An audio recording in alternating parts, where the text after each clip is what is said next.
এখন আমরা দেখি গ নম্বরটা। গ নম্বরটা কি বলছে, নিট ক্ষতি ২৭,০০০ টাকা ধরে হিসাবকালের শেষ তারিখের আর্থিক অবস্থা বিবরণী নির্ণয় করতে বলছে। তাহলে আমাদেরকে আর্থিক অবস্থা বিবরণী বের করতে বলছে। আমরা আর্থিক অবস্থা বিবরণী বের করার সময় আমাদের একটা রুলস ফলো রাখবো, যেটা হলো তোমরা বইয়ের ১৪৮ পৃষ্ঠার মধ্যে দেখতে পারবে, পুরো রুলস দেয়া আছে।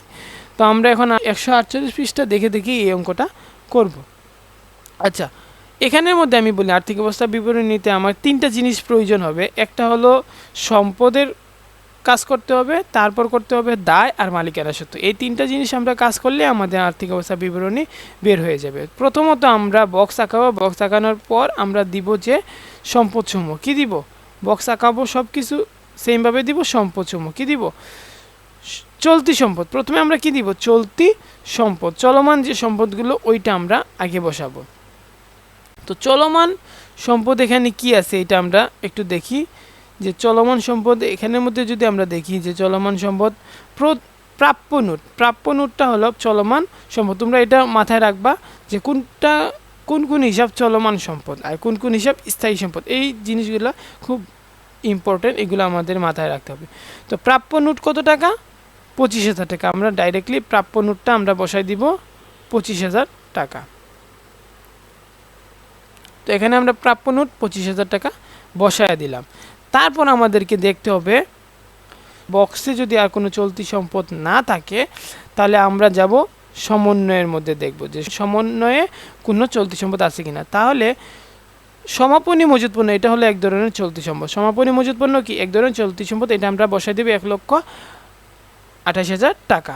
তারপর আমাদের এখানে একটা জিনিস বলছিল যে ভারী ভাড়া 2 বছরের জন্য অগ্রিম দেয়া আছে। অগ্রিম যদি দেয়া থাকে কোনো আয়, এটা কিন্তু দায়। অগ্রিম কোনো আয় যদি হয় এটা কিন্তু কি? দায়, এটা আমার সম্পদ না।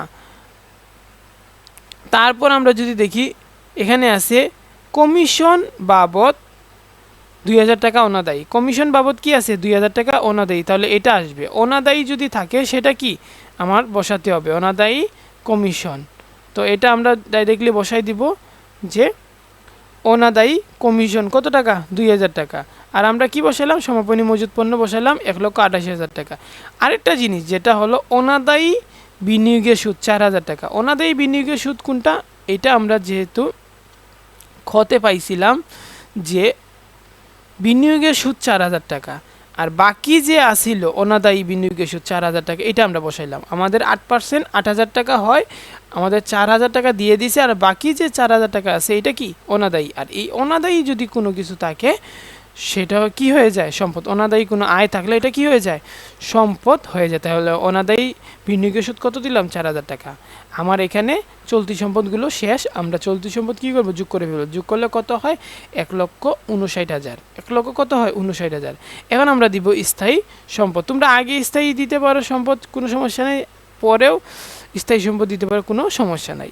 তো স্থায়ী সম্পদ কি আছে? আমরা যদি এখানে দেখি স্থায়ী সম্পদের মধ্যে আছে, স্থায়ী সম্পদ কি আছে এখানের মধ্যে যদি দেখি, অফিস সরঞ্জাম কি আছে? অফিস সরঞ্জাম কত টাকা? 2,40,০০০ টাকা। খেয়াল করতে হবে অফিস সরঞ্জাম যদি থাকে সেটা তো দিব, বাট এখান থেকে যদি কোনো অবচয় থাকে, কি থাকে? অবচয় থাকে অথবা পুঞ্জীভূত অবচয় থাকে, এগুলো কি করব? আমরা মাইনাস করে ফেলবো। কি করব? মাইনাস করে ফেলবো। তো অবচয় কত? 7.5%, এটা মাইনাস করব। আর এখানে আবার দেয়া আছে পুঞ্জীভূত অবচয়, সেটাও আমরা কি করব? মাইনাস করে ফেলবো। তো এটা আমরা কিভাবে করব একটু দেখি। আমরা কি আছে? অফিস সরঞ্জাম। অফিস সরঞ্জাম কত? 2,40,০০০। কত আছে? 2,40,০০০। 2,00,000 কত? 40,০০০। কিন্তু এখান থেকে আমরা কি করব? মাইনাস করব অবচয়। অবচয়টা আমরা কিভাবে করব? অবচয়টা আমরা যেহেতু 7.5% একটা অবচয় ছিল এখানে, এখানে কি আছিল? আমরা বের করছিলাম যে অফিস সরঞ্জামের অবচয় কত বের করছিলাম? 18,০০০ টাকা বের করছিলাম। এই 18,০০০ টাকা আমরা এখানে কি করব? দিয়ে দিব। খেয়াল করো যে 18,০০০ টাকা আমরা কি করব? দিব। এখানে কিন্তু আরেকটা কাজ আছে, আমাদেরকে প্রশ্নের মধ্যে আরেকটা জিনিস বলে দিছে যে পুঞ্জীভূত অবচয় কি দিয়েছে? পুঞ্জীভূত অবচয় 12,০০০ টাকা। এই 12,০০০ সহ আমরা কি করব? যোগ করব। এই 12,০০০ সহ 12,০০০ টাকা আমরা কি করব? এটার সাথে যোগ করে ফেলবো।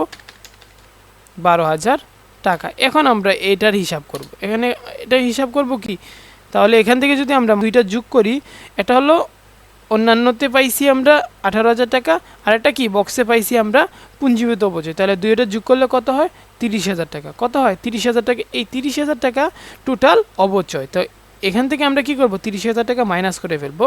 মাইনাস করলে কত হয় 2,10,000 টাকা। কত হয় 2,10,000 টাকা। এখন যে আর কোনো সম্পদ আছে কিনা খেয়াল করো, এখানে আর কোনো সম্পদ নাই, আরেকটা আছে যেটা হলো বিনিয়োগ। আরেকটা কি আছে বিনিয়োগ। এই বিনিয়োগ আমরা এখানে দিয়ে দিব। বিনিয়োগ যেহেতু দীর্ঘমেয়াদী সম্পদ, সেটা আমরা কি করব এখানে দিয়ে দেব। বিনিয়োগটা কত টাকা 1,00,000 টাকা। বিনিয়োগটা কত টাকা 1,00,000 টাকা। আমার আর কোনো সম্পদ নাই, আমরা কি করব তিনোটা হিসাব একসাথে করে ফেলবো।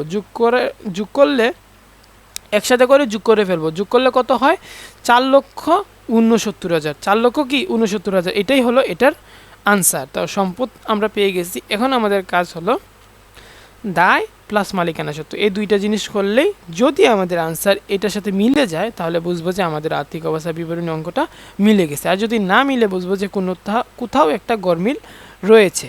তো আমরা প্রথমে কি করব দায় প্লাস মালিকানা সত্ত্ব। প্রথমে দিব মালিকানা সত্ত্ব। মালিকানা সত্ত্বের মধ্যে প্রথমেই বসবে মূলধন, এটা হলো নিয়ম।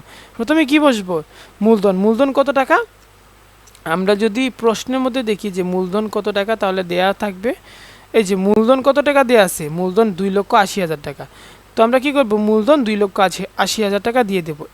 এখন আরেকটা বিষয় আছে, তোমাদের মূলধন 2,80,000 টাকা দিব। এখান থেকে আমরা যে খতে আনসারটা পাইছি, আমরা কি পাইছি খর মধ্যে যে আনসারটা পাইছি, যেহেতু তার কি হয়েছে এখানে ক্ষতি হয়েছে, তার ব্যবসার মধ্যে লাভ হয় নাই, ক্ষতি হয়েছে। এখানে ক্ষতি হয়েছে কত টাকা -27,000 টাকা লস হয়েছে। এই লস যদি হয় সেটাও তার মালিকের কি মূলধন। তাহলে লস যদি হয় তাহলে আমরা কি করব মাইনাস করে ফেলবো। লস হইলে কি করব মাইনাস করে ফেলবো। যদি ওইটা লাভ হইতো তাহলে আমরা যোগ করতাম। যেহেতু এটা লস হয়েছে, তাই আমরা কি করব মাইনাস করে ফেলবো। মাইনাস করলে কত হয় 27,000 টাকা। যদি আমরা মাইনাস করি তাহলে এখান থেকে মাইনাস করলে কত হয় 2,53,000 টাকা। কত হয় 2,53,000 টাকা। এখনও কিন্তু শেষ না। এখন আমাদের কাজ হলো খুঁজা যে কোথাও উত্তোলন আছে কিনা। উত্তোলন মানে মালিকে উত্তোলন করে নিয়ে নেয়, ব্যবসা থেকে টাকা নিয়ে নেয় উত্তোলন করে, তাহলে এটা তো অবশ্যই মালিকের ব্যবসা থেকে চলে যায়, এই কারণে মাইনাস করতে হবে। তো উত্তোলন কত টাকা 10,000 টাকা রয়েছে, তাহলে এই 10,000 টাকা আমরা কি করব মাইনাস করে ফেলবো। মালিকানা সূত্র থেকে কী করবো মাইনাস করে ফেলবো। উত্তোলন 10,000 টাকা মাইনাস করলে কত হয় আনসার 2,43,000 টাকা। এটা হলো মালিকানা সত্ত্বের আনসার। মালিকানা সত্ত্বের আনসার কত 2,43,000 টাকা। এখন আমাদেরকে বসাতে হবে চলতি দায়গুলা, যেগুলো দায় আছে ওইগুলো বসাতে হবে। খেয়াল রাখো বকেয়া যেগুলো আছে সবগুলো দায়। আমাদের কি আছে বকেয়া যে জিনিসগুলো আছে ওইগুলো দায়। এখানে আমরা পাইছিলাম বকেয়া বেতন। কি পাইছিলাম বকেয়া বেতন কত টাকা 72,000 টাকা। তো এই 72,000 টাকা আমরা বকেয়া দিয়ে দিব। বকেয়া ব্যয়, বকেয়া যদি কোনো ব্যয় থাকে সেটা আমরা দায় হিসাবে গণ্য হবে, সেটা দায়। বকেয়া বেতন কত 72,000 টাকা। বুঝতে পারছি বকেয়া বেতন 72,000 টাকা। তারপর আর দেখবো আমরা দেখি তাহলে প্রদেয় নোট। প্রদেয় নোটটা হলো কি দায়, আর দায়টা কোথায় থাকে ক্রেডিট দিকে থাকে 26,000 টাকা। তা প্রদেয় নোট আমরা কত দিব 26,000 টাকা দিয়ে দিব। আমরা 26,000 টাকা দিয়ে দিই। প্রদেয় নোট কত টাকা 26,000 টাকা এখানে দিয়ে দিলাম। এখন আমরা দেখব যে বকেয়া আর কোনো কিছু আছে কিনা। বকেয়া ঋণের সুদ। তো এখানে আমরা যদি দেখি, তোমরা চাইলে এই বক্সটা দেখেই তোমরা উত্তরগুলো দিতে পারো।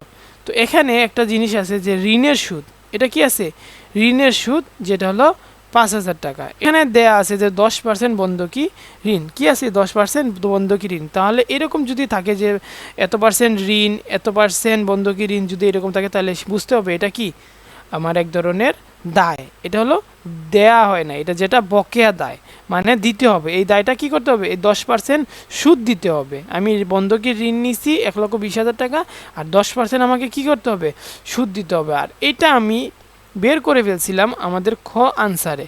খ নম্বর আনসারে আমরা বের করছিলাম কত টাকা 5,000 টাকা। এই 5,000 টাকা আমরা ডাইরেক্টলি বসায় দিব। তো আমরা লিখব যে বকেয়া ঋণের সুদ 5,000 টাকা। বুঝতে পারছি। এবার আমাদেরকে দেখতে হবে আর কোনো দায় আছে কিনা।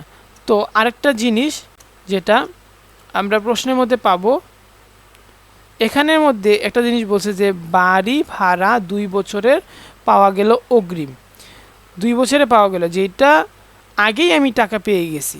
কোনো ধরনের আয় যদি অগ্রিম হয়, আমার এই বাড়ি ভাড়াটা আয়, এটা অগ্রিম, যেহেতু 2 বছরেরটা অ্যাডভান্স দিয়ে দিছে 1 বছরেরটা, তাই আমরা কি বুঝবো এটা এক ধরনের দায়, এটা আমাকে দিতে হবে, এটা আমাকে দিয়ে দিছে, তাই আমরা কি করব, এটা হলো এক ধরনের দায়। অগ্রিম যদি কোনো আয় থাকে, ডাইরেক্টলি আমরা মাথায় রাখবো যে অগ্রিম কোনো আয় থাকলে সেটা কি দায়, আর এটা আমরা বসাই দিব অগ্রিম বাড়ি ভাড়া কত টাকা, 2000 টাকা। এখন আমার আর দেখতে হবে আর কোনো দায় আছে কিনা। আরেকটা দায় আছে আমাদের, যেটা হলো বন্ধকি ঋণ। বন্ধকি ঋণ আমরা দেই নাই, আমরা সুদ দিছিলাম, বাট বন্ধকি ঋণ দেই নাই, এটা দীর্ঘমেয়াদী এক ধরনের দায়। তো কত টাকা, 1,20,000 টাকা। এটা কী করবো, আমরা বন্ধকি ঋণ ডাইরেক্টলি বসাই দেবো 1,20,000 টাকা। এই সবগুলো যোগ করার পর এটার সাথে আমরা কি করব, বন্ধকি ঋণটা যোগ করে ফেলবো। এখানে বন্ধকি ঋণের সুদ না, এখানে বন্ধকি ঋণটা আমরা কি করব, যোগ করে ফেলবো 1,20,000 টাকা। তো যোগ করলে কত হয়, তোমরা যদি ক্যালকুলেটরে যোগ করো তাহলে দেখবা যে আনসার আসছে 4,69,000। তার মানে সম্পদের টাকার সাথে আমাদের দায় আর মালিকানা সত্ত্বের টাকাটা মিলে গেছে। যেহেতু অঙ্কটা কি হয়েছে, মিলে গেছে, তাই আমরা বুঝবো কি অঙ্কটা হয়ে গেছে।